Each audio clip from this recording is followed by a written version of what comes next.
En Indonesia, el 26 de diciembre de 2004, ocurrió el tercer terremoto más fuerte alguna vez registrado. Este terremoto generó una serie de tsunamis devastadores en las costas de la mayoría de los países que bordean el Océano Índico. Murieron más de 250.000 de personas, de Indonesia, Malasia, Sri Lanka, India y Tailandia, e incluso de países africanos.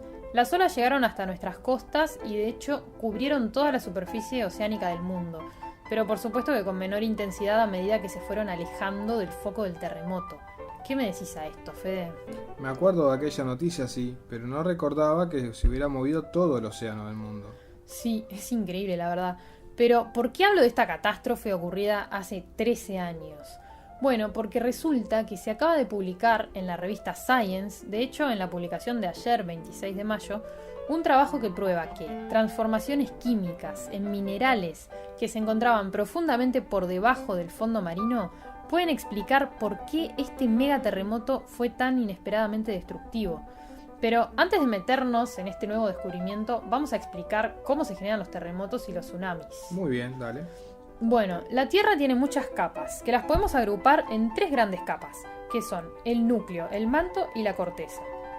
El núcleo de la Tierra está formado por metales que están a temperaturas tan altas que se encuentran en estado líquido. El manto, que también está a altas temperaturas, está formado por roca fundida en constante circulación, que viene a ser la lava que sale por los volcanes. La capa más externa, que es la corteza, está formada por las placas tectónicas, que son enormes placas que se mueven como bloques relativamente rígidos sobre el manto superior del planeta. Las placas tectónicas son esencialmente de 2 tipos, según la clase de corteza que forma la superficie, porque tenemos 2 tipos de corteza, la oceánica y la continental. Entonces tenemos 2 tipos de placas. Las placas oceánicas, que están cubiertas íntegramente por corteza oceánica, que es delgada. Estas placas están sumergidas en toda su extensión, con excepciones de algunas islas en algunos de sus bordes. Y las placas mixtas, que son placas que están parcialmente cubiertas por corteza continental y parcialmente por corteza oceánica. La mayoría de las placas son mixtas. O sea que están cubiertas por corteza continental y oceánica. Claro, las placas tectónicas están en constante movimiento porque están sobre el manto, que está en estado líquido. Entonces, este desplazamiento constante resulta en una superposición de placas, donde la placa más resistente queda por encima o directamente en un choque de placas. Los choques de placas tectónicas generan enormes cantidades de energía que se libera en forma de ondas sísmicas. Y acá viene lo que nos importa, ¿no? Que es, ¿cómo se genera un terremoto? Bueno, los terremotos se generan por la liberación de energía en la corteza terrestre, lo cual crea ondas sísmicas. Los terremotos en realidad ocurren todo el tiempo. Todo el tiempo están ocurriendo pequeños terremotos en la Tierra. ¿En este momento también? Sí, todo el tiempo. Cada año ocurren entre 12 y 14.000 terremotos. Por día en el planeta ocurren varios cientos de pequeños terremotos de escala 2 o menos. Después los terremotos de escala mayor a 7 ocurren más de una vez por mes, y los terremotos grandes de magnitud 8 o más suelen ocurrir una vez al año. Para tener una idea de esta escala, que es la escala de Richter, los terremotos menores a 3 en la escala son casi imperceptibles por nosotros sin usar sismógrafos. Recién a partir del 7 se habla de un terremoto que puede causar daños serios. Los terremotos pueden generar actividad volcánica, o sea, pueden activar volcanes que estaban inactivos, y también pueden generar tsunamis, los que solíamos llamar maremotos. Esto pasa cuando un gran terremoto ocurre en el océano y provoca que se mueva el suelo marino.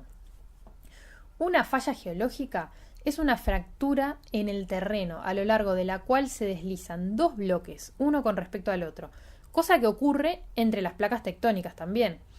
Lo que pasa es que las placas se deslizan una por sobre la otra, y esto ocurre suavemente y sin provocar sismos solo si no hay irregularidades o asperezas en la superficie de la falla.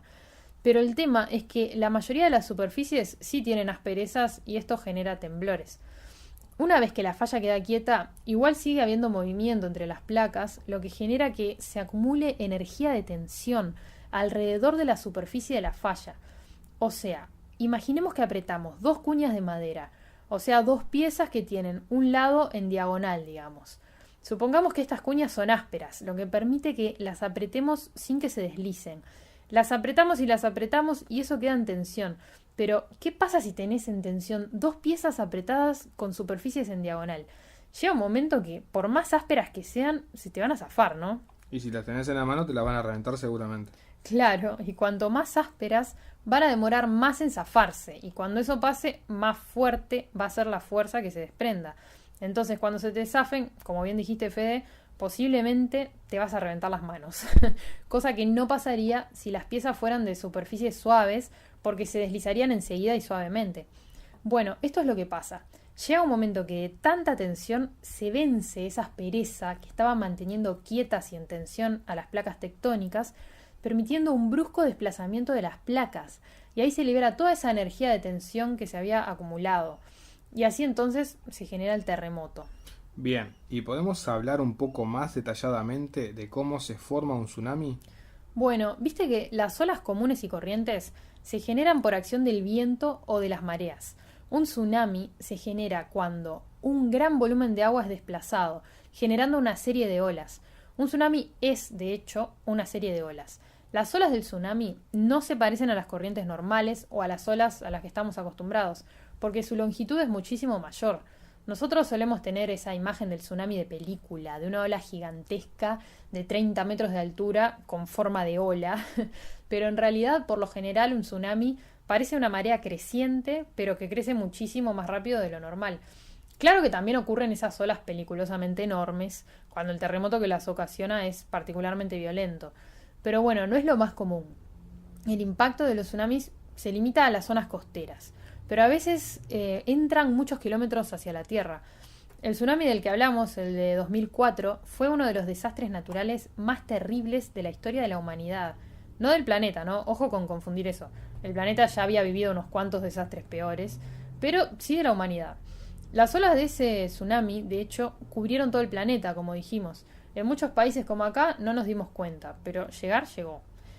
El mecanismo principal por el que se genera un tsunami es el desplazamiento de un volumen sustancial de agua, lo que ocurre generalmente por causa de terremotos o erupciones volcánicas.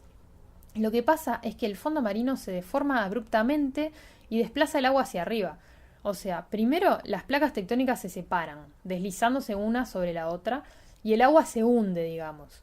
Después vuelven a su lugar, o incluso una de las placas queda más arriba por sobre la otra de lo que estaba al principio. Entonces una masa gigantesca de agua se ve empujada hacia arriba y desde ahí se va en todas direcciones y impacta con mayor fuerza en la costa más cercana. Lejos de la costa, los tsunamis apenas se notan. Por lo general se elevan 30 centímetros por encima del nivel normal del agua, o sea, ni se nota. Pero pueden tener cientos de kilómetros de largo. Lo que pasa es que cerca de las costas el suelo marino es abruptamente menos profundo. Entonces, cuando esta ola bajita, pero de cientos de kilómetros de duración, llega y choca contra la zona del fondo marino cercana a las costas, adquiere más altura y energía y puede ser absolutamente devastadora. Bueno, vamos a pasar entonces a este descubrimiento que es muy muy reciente y muy interesante, ¿tá? Muy bien, te escucho, dale. Bueno, el geofísico Brandon Dugan, uno de los autores de este estudio, dice que este terremoto, el ocurrido en 2004 en Indonesia, generó muchas preguntas porque ese lugar en particular en el mundo no parecía ser propenso a terremotos de magnitud de más de 9 de la escala Richter. Hay una capa de sedimento donde las placas tectónicas se juntan. En este caso, las placas se juntan cerca de la costa de la isla de Sumatra, que es la isla más grande de Indonesia. Esta capa de sedimento es gruesa y estable y debería haber limitado el poder del terremoto, pero sin embargo, este terremoto fue el tercero más fuerte jamás registrado. ¿Cómo puede ser? Dugan pasó 2 meses en un barco con otros 30 científicos trabajando para el Programa Internacional de Descubrimiento Oceanográfico. Estos científicos taladraron 1500 metros de profundidad, eso es 1,5 kilómetros, ¿no? Por debajo del fondo marino, en 2 lugares cerca de la costa de Sumatra, esta isla de Indonesia, y sacaron cilindros de sedimento. Sedimento se define como un conjunto de partículas sólidas, o sea, la arena es un sedimento, el barro, etc. Este sedimento se está moviendo lentamente hacia la falla donde ocurrió el terremoto en 2004. Esta falla es la zona donde la enorme placa tectónica se desliza sobre la otra, a la cual empuja hacia abajo. El sedimento se mueve hacia la falla simplemente por acción de la gravedad, o sea, está bajando básicamente. Este análisis de cómo cambia el sedimento con la profundidad puede arrojar luz sobre los procesos geológicos que ocurren cerca de la zona de la falla. Algo que notaron estos investigadores fue que cuanto más profundo taladraban, más baja era la salinidad del agua que rodeaba el sedimento. Como el agua de mar que se filtre hacia el sedimento sería salada, la evidencia de agua dulce sugiere que esta agua debe haber sido liberada de minerales que estaban dentro del sedimento. A ver si voy entendiendo. Ellos sacaron muestras de sedimento de la zona donde se originó el terremoto y vieron que cuanto más profundo estaba ese sedimento, el agua era menos salada. Claro, pero no tendría sentido que el agua fuera menos salada, ¿no? Entonces, la teoría es que esta agua fue liberada de minerales que estaban adentro de ese sedimento. ¿Cómo pasa esto? Por muchos millones de años, los minerales del fondo marino estuvieron absorbiendo agua y usándola para generar estructuras cristalinas. Después, más sedimento se fue acumulando arriba de esos cristales. Y debajo de la gruesa capa de sedimento, la temperatura empezó a subir, porque como sabemos, el centro de la Tierra está muy caliente, y basta con que haya una suerte de manta para que este calor vaya llegando de a poco. Así, los minerales que quedaron debajo de las capas de sedimento se fueron calentando. Este aumento en la temperatura generó una transformación química dentro del sedimento, empujando agua hacia afuera de los cristales, hacia pequeños poros entre los granos de sedimento. Al principio el agua liberada habría ablandado el material, disminuyendo mucho el riesgo de un gran terremoto, porque algo más blando absorbe más fuerza, ¿no? Por eso si nos caemos en un colchón nos lastimamos mucho menos que si nos caemos sobre un piso de cemento. Pero mientras este sedimento se fue acercando a la falla entre las placas, a lo largo de millones de años, el agua se fue yendo, convirtiendo a este sedimento en frágil e inestable, cosa que a los terremotos les encanta. Si este sedimento hubiera estado en el estado blando cuando ocurrió el terremoto de 2004, el temblor no habría sido tan catastrófico. Pero como había pasado el tiempo suficiente para que el sedimento se fragilizara, cuando ocurrió el terremoto, las placas tectónicas se deslizaron rápidamente una sobre la otra y por una distancia mucho mayor. Ese movimiento gigantesco desplazó el mismísimo fondo marino, generando el tsunami. El sismólogo Roland Burgmann, de la Universidad de California, dice que los tsunamis de este tipo de terremotos son los más mortales y peligrosos. Los terremotos que generan que se desplace el fondo marino son mucho más propensos a generar tsunamis, claramente. Se necesitan más estudios como este para poder generar un patrón.